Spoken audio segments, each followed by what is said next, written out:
So, no branding, no bumper, no nothing. Let's just get to it. What is EQing, or what is equalization? Equalization is basically volume control, frequency-based volume control.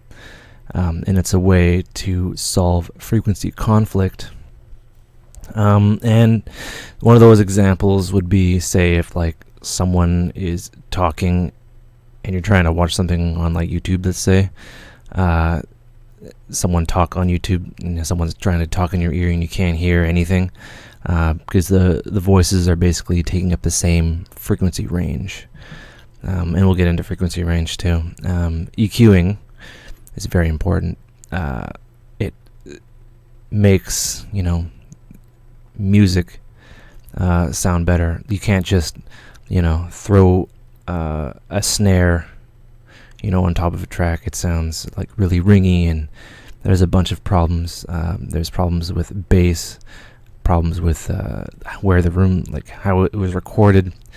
You can make a super awesome bass line and a kick, and they'll take up the same spectrum, and you'll get nothing but mud. And it's a common problem how you can make a sound, and it sounds really cool by itself, but when you start like unsoloing it and putting it, putting the track into its context, playing everything at once, I should say, then you get problems. And the way you fix that, well, one of the ways you fix that is EQing. Conflict examples, I did that. Frequency response. Okay, so we have to worry about frequency response, and that is different sound systems that produce sound respond differently to music. I have my KRKs here, right there, see? And basically they go down, I'm going to explain this later, but they go down to 47 hertz and all the way up to 20,000 hertz, right? And that hertz is a vibration per second. So they go down to 47 vibrations per second. That's what you can hear. The audible range of human hearing, according to CDs, is between 20 hertz and 20,000 hertz, right?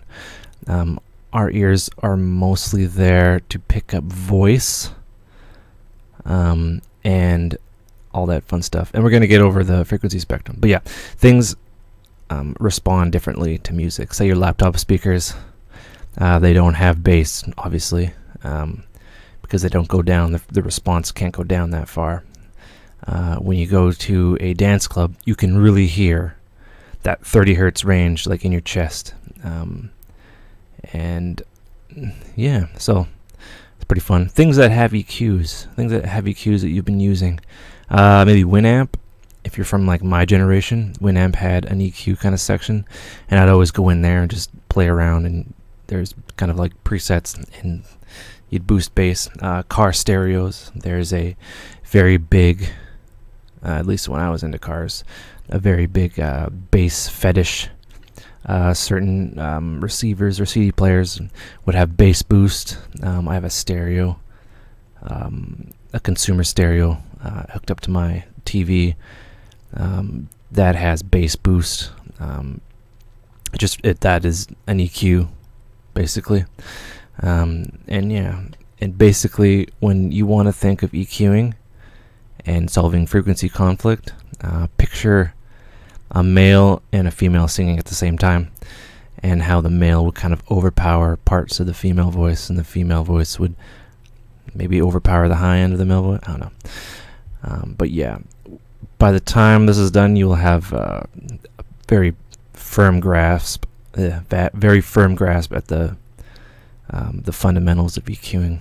And we'll be going through examples and taking baby steps all the way up to some really cool stuff. So stay tuned and onward to the next section.